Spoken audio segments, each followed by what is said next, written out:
جبکہ سنت کے یہ خلاف ہے. سنت طریقہ یہ ہے کہ اس کو داہنے کروٹ پر لٹایا جائے. جنازے کو کیسے لٹایا جائے؟ داہنے کروٹ پر. کروٹ جس کو دیہات میں بولتے ہیں کروٹ کو, داہنے کروٹ پر لٹایا جائے اس کو. اور جب داہنے کروٹ پہ لٹائیں گے تو چہرہ آٹومیٹک قبلہ کی جانب ہو جائے گا.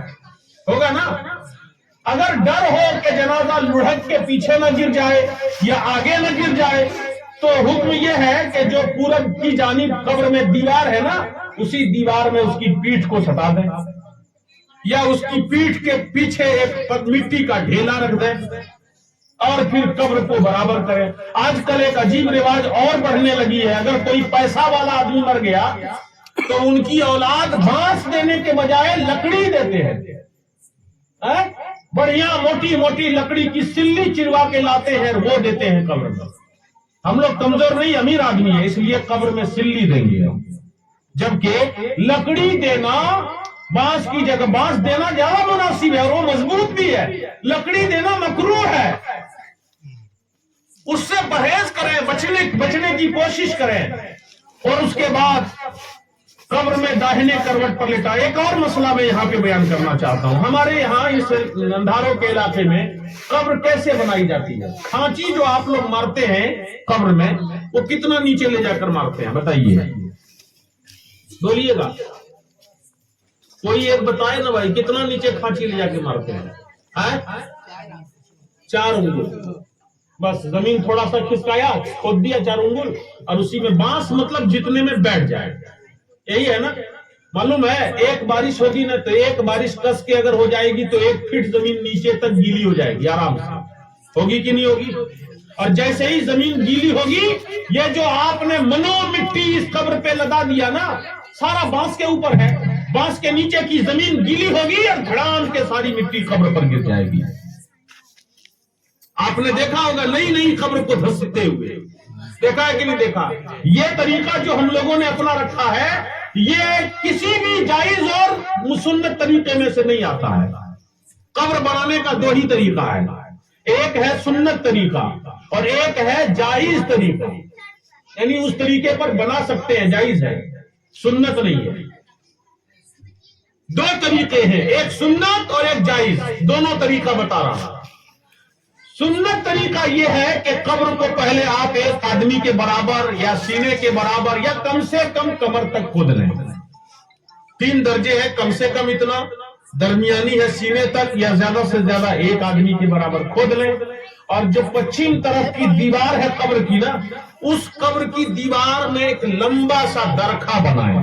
درخا سمجھ رہے ہیں آپ؟ کیا بولتے ہیں یہاں پر دیوار میں جو بناتے ہیں رکھنے کے لیے ڈبیا وبیا, درخا بنا ہے ایک دم لمبا سا, جس میں میت آسانی سے گھس سکے. لمبائی اس کی کتنی ہو, بس 1 ہاتھ 1.5 ہاتھ رکھ دیں آرام سے.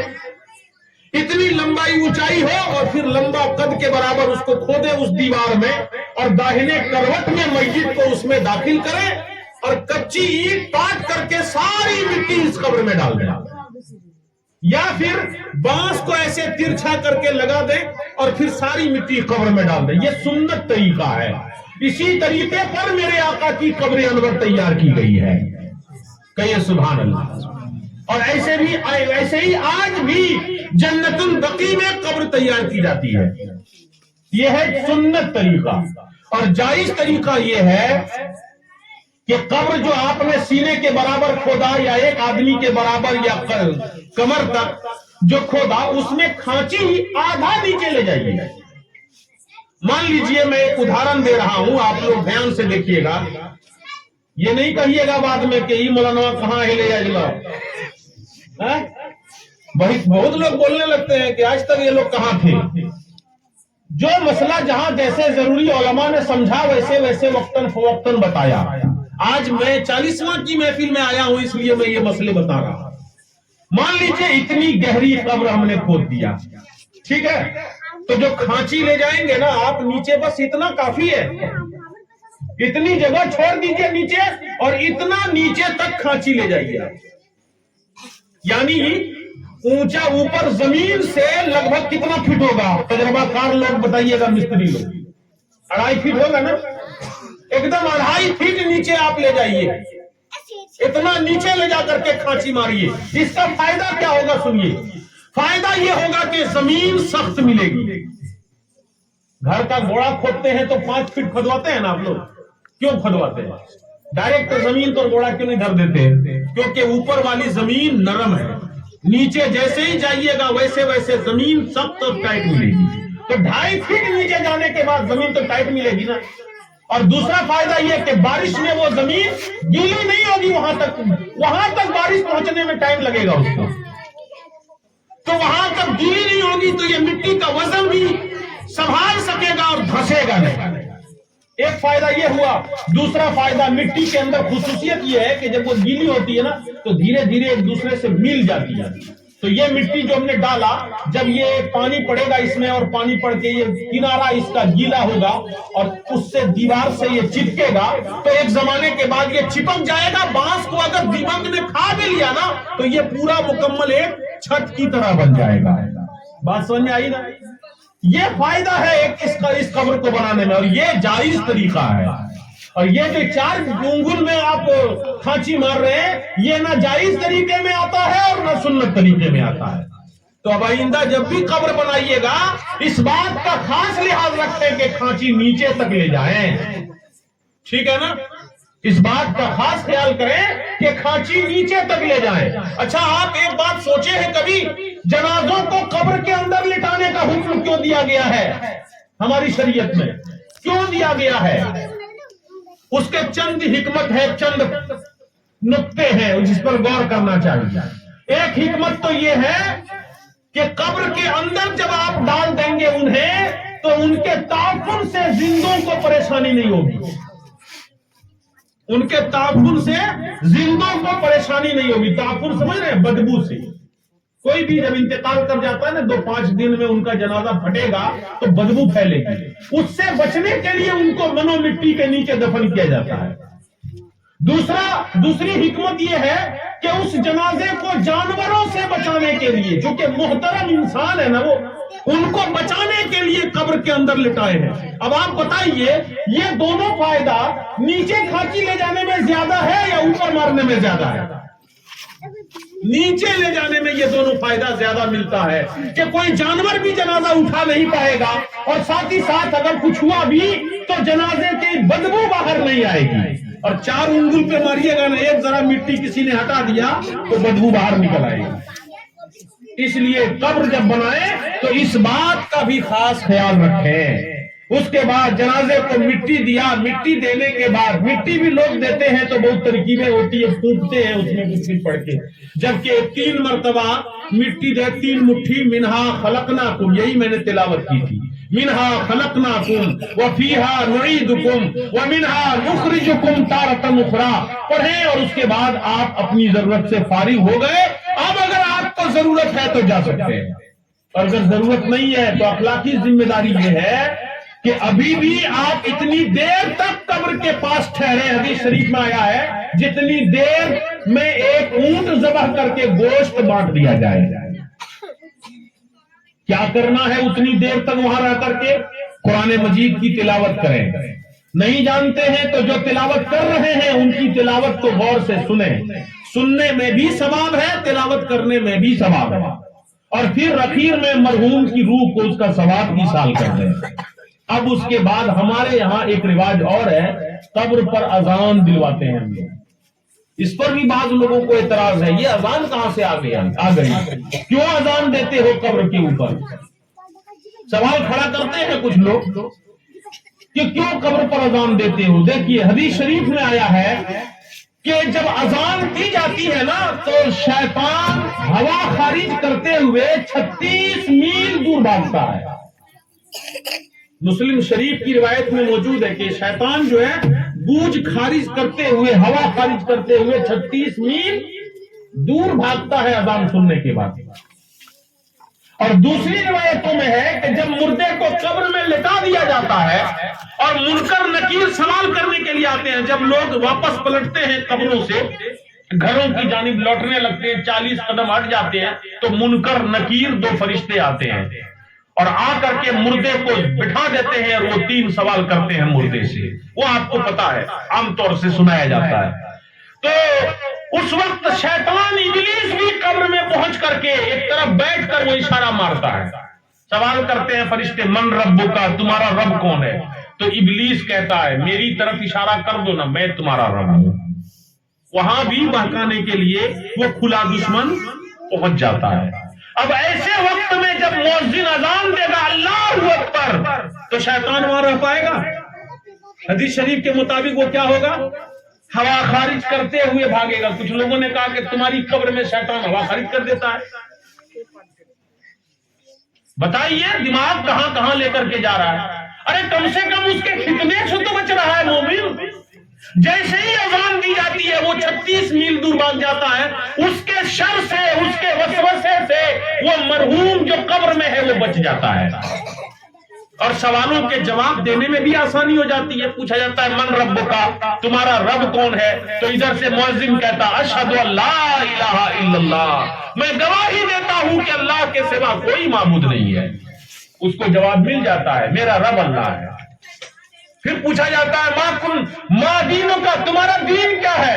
تو مؤذن ادھر سے کہتا ہے حی علی الصلاح حی علی الفلاح. اس کو سمجھ میں بات آ جاتی ہے کہ میرا دین وہی ہے جس میں 5 وقت کی نماز پڑھی جاتی ہے. وہ کہہ دیتا ہے ہاں میرا دین اسلام ہے. پوچھا جاتا ہے ما کنت تقول فی حق هذا الرجل، تو مؤذن کہتا ہے ادھر سے اشہد ان محمد رسول اللہ. اس کو جواب مل جاتا ہے کہ میں جس رسول پاک کی گواہی دیا کرتا تھا وہی رسول ہمارے رسول ہیں. امتحان میں کامیاب ہو جاتا ہے. اور اتنا مشکل مرحلہ ہے قبر کی منزل کا مرحلہ. حضرت عثمان غنی جیسے صحابی جن کو اللہ کے رسول نے دنیا میں جنتی ہونے کی خوشخبری سنائی تھی، کہ عثمان تم جنتی ہو. 10 صحابہ ایسے ہیں جن کو میرے آقا نے دنیا میں ہی جنتی ہونے کی خوشخبری دے دی تھی. فرما دیا تھا کہ تم جنتی ہو، تم جنتی ہو. ابو بکر تم جنتی ہو. حضرت عمر کو کہا عمر تم جنتی ہو. تیسرے نمبر پر حضرت عثمان تم جنتی ہو. پھر بھی حضرت عثمان غنی کا عالم یہ تھا کہ قبرستان جاتے تو اتنا روتے کہ آپ کی داڑھی مبارک دکھ جاتی تھی. آج ہم لوگ قبرستان جاتے ہیں نا تو بڑھیا گوپ لگا دیتے ہیں، ہنستے بھی ہیں، بعض لوگ کہے بھی لگاتے ہیں. کیوں؟ اس لیے کہ ان کو پرواہ نہیں ہے، ڈر نہیں ہے، خوف نہیں ہے. حضرت عثمان غنی اتنا روتے کہ داڑھی مبارک بھیگ جاتی. پوچھنے والے نے پوچھا حضور آپ اتنا کیوں روتے ہیں؟ آپ کے سامنے میں جنت کا، جہنم کی، ہولناکی کا ذکر کیا جاتا ہے تب اتنا نہیں روتے ہیں، مگر قبرستان آتے ہیں تو اتنا کیوں روتے ہیں؟ انہوں نے جواب دیا کہ سنو میرے آقا نے فرمایا ہے قبر آخرت کی منزلوں میں سے پہلی منزل ہے. جو اس منزل میں کامیاب ہو جاتا ہے وہ آگے کی منزلوں میں بھی کامیاب ہوتا ہے، اور جو اس منزل میں ناکام اور فیل ہو جاتا ہے اس کے لیے آگے کی منزلیں بھی مشکل ہوتی چلی جاتی ہیں. اس مشکل گھڑی میں ہم اس کو لٹا کر آ رہے ہیں. کوئی یار و مددگار نہیں ہے. فرشتے آتے ہیں زمین کو چیرتے ہوئے اور دانت لمبے لمبے بڑی ہیبت ناک شکل میں آ کر کے جھنجھوڑ کر اٹھا کے بٹھا دیتے ہیں اور اس سے یہ سوالات کرتے ہیں بتائیے گھبراہٹ کا عالم کیا ہوگا؟ کوئی عزیز اقربا نہیں، نہ بیٹا ہے، نہ بھائی ہے، نہ ماں باپ ہے، نہ بیوی ہے، کوئی قبر میں نہیں. تنہا اٹھا کے بٹھا دیا گیا. پوچھا جا رہا ہے بتاؤ تمہارا دین کیا ہے، تمہارا رب کون ہے، تم ان کے بارے میں کیا کہا کرتے تھے؟ تو پریشانی تو ہوگی نا قبر میں جواب دینے میں. اس وقت اگر کوئی مدد کر دے کلمہ حق بول کر کے، اذان کے کلمات کہہ کر کے، تو مردے کو فائدہ ملے گا کہ نہیں ملے گا؟ اسی لیے ہم لوگ قبروں پہ اذان دلواتے ہیں. یہ سنت متوارثہ ہے. اور اس کے بعد ہمارا تو عقیدہ یہ ہے نا کہ قبرستان میں جو مردے لیٹے ہوئے ہیں وہ مر کر ختم نہیں ہو گئے ہیں، بلکہ وہ زندہ ہیں، وہ سن بھی رہے ہیں، دیکھ بھی رہے ہیں اور پہچان بھی رہے ہیں. سبحان اللہ. آج کل لوگ زندہ جو ہے نا وہ زندگی پر بڑا نازاں ہیں، بڑے غرور کرتے ہیں. ہماری زندگی کی حقیقت کیا ہے ذرا آپ اندازہ لگائیے گا. یہی جناب عبداللطیف صاحب جو کل تک ہمارے بیچ رہتے تھے، گپ کرتے تھے لوگ بیٹھ کر کے، ان سے ملتے تھے، سلام کلام چلتا تھا، ہوتا تھا نا. آپ لوگوں کے سنگت میں ہوں گے. ابھی اگر قبرستان سے کفن پہن کے اٹھ کے آ کے مجمع میں بیٹھ جائیں، وہ ایک دم بیچ مجمع میں بیٹھ جائیں آ کر کے، بولیے اس جگہ کیا وہ آدمی بیٹھا رہے گا یہاں کوئی آدمی؟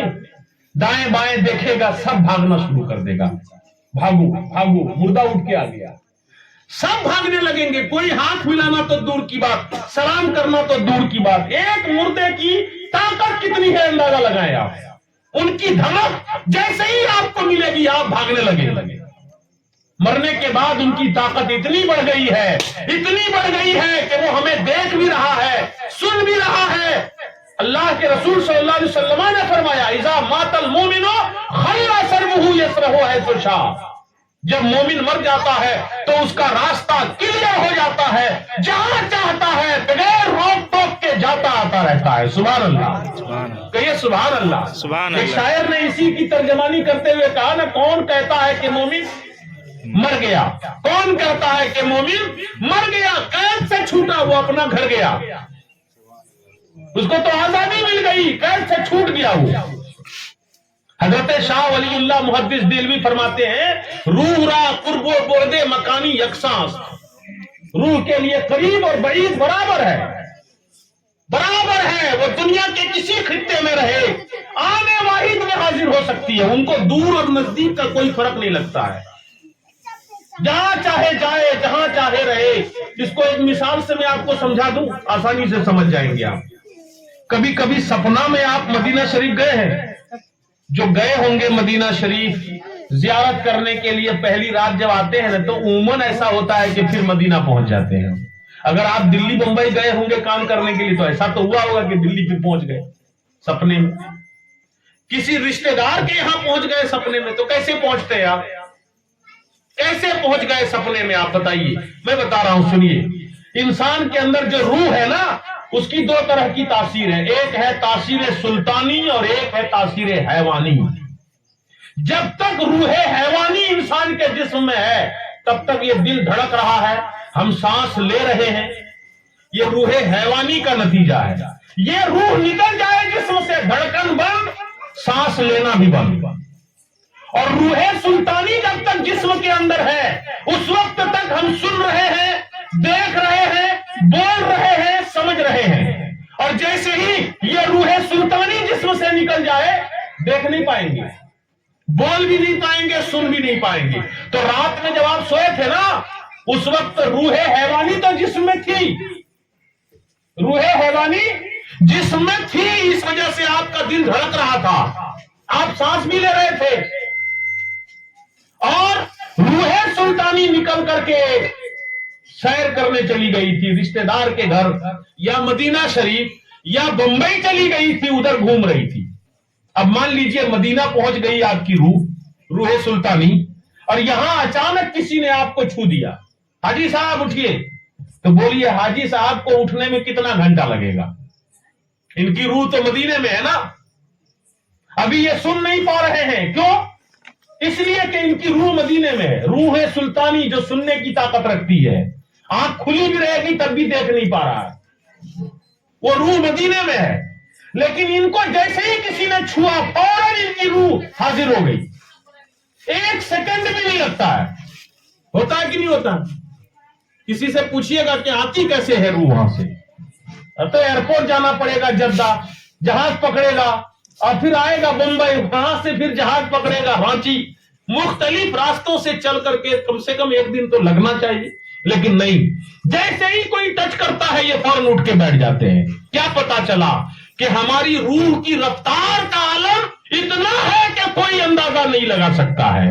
کہیے سبحان اللہ۔ سبحان اللہ۔ جب ہماری روح کی رفتار کا عالم یہ ہے تو جو پوری کائنات کی روح ہے جانے عالم مصطفیٰ جان رحمت صلی اللہ علیہ وسلم کی رفتار کا عالم کیا ہوگا؟ سبحان اللہ۔ نعرہ تکبیر، نعرہ تکبیر، نعرہ رسالت، جلسہ چہلم، علماء کرام، نعرہ تکبیر۔ تو روحیں جو ہوتی ہے نا وہ مرتی نہیں ہے، وہ زندہ رہتی ہیں، باقی رہتی ہیں، اور وہ سنتی ہے، دیکھتی ہے، سمجھتی ہیں۔ وہ بس ایک عالم میں چلے گئے ہیں کہ ہم ان کو نہ دیکھ سکتے ہیں نہ سن سکتے ہیں۔ اسی وجہ سے حدیث شریف میں میرے آقا نے فرمایا بھی ہے کہ قبرستان جاؤ تو قبر والوں کو سلام کرو. حکم ملا ہے نا. آپ بھی جاتے ہیں سلام کرتے ہیں, کیا ہے الفاظ بتائیے, کسی کو یاد ہے؟ جی السلام واہ علیکم سبحان یا اہل اللہ. القبور. السلام علیکم یا اہل القبور. بولیے نا کیا ہے؟ السلام علیکم یا اہل القبور, اے قبر والو تم پر سلامتی ہو. یہ جو یا لگا ہوا ہے نا سلام میں, یہ بڑا جھگڑالو لفظ ہے. آپ جیسے ہی مسجد میں کھڑا ہو کے یا نبی سلام علیک پڑھتے ہیں نا, تو اس یا پر جھگڑا کھڑا ہو جاتا ہے. سلام پڑھنے کے لیے کھڑا نہیں ہوگا لیکن جھگڑا کھڑا کر دے گا. کیوں نبی کو یا لگا کے سلام کیا؟ کیوں؟ اس لیے کہ تم نبی کو دیکھ تو نہیں رہے ہو نا. بغیر دیکھے یا لگا کر کھڑا ہو کر نبی کو سلام کرنا شرک ہے. فتوا لگا دیا آپ پر. اب جب وہی آدمی گیا قبرستان تو آپ پکڑ لیجئے گا اس کو. جیسے ہی باؤنڈری میں گھسے دیکھیے گا غور سے سلام کیسے کر رہا ہے, بیٹھ کے کر رہا ہے یا کھڑا کھڑا کر رہا ہے, کیسے کرتا ہے سلام؟ کھڑے کھڑے کرتا ہے نا. اور کیا کر کے کرتا ہے؟ یا اہل القبور, یا لگا کے کرتا ہے, اے قبر والو تم پر سلامتی ہو. پکڑ لیجئے گا.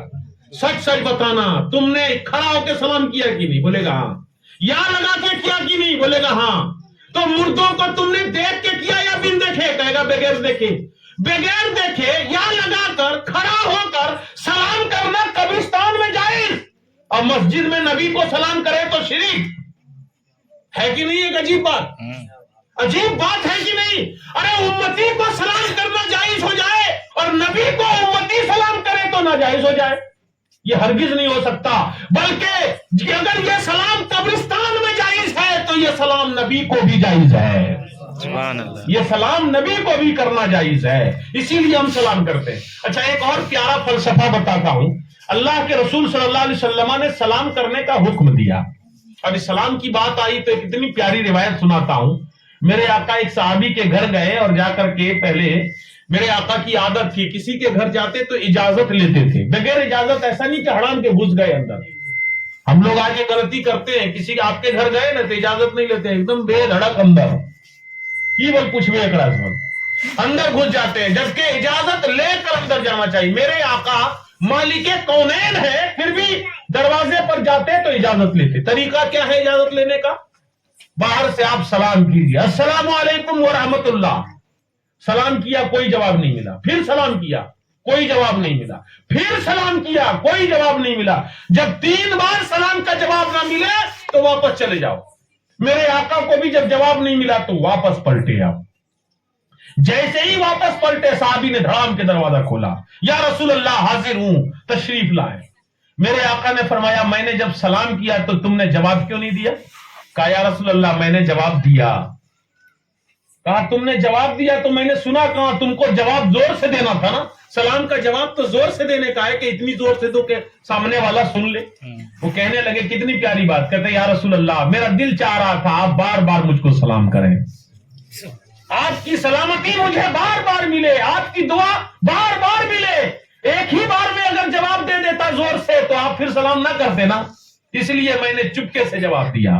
پھر آپ نے سلام کیا, میں چاہ رہا تھا بار بار آپ سلام کریں.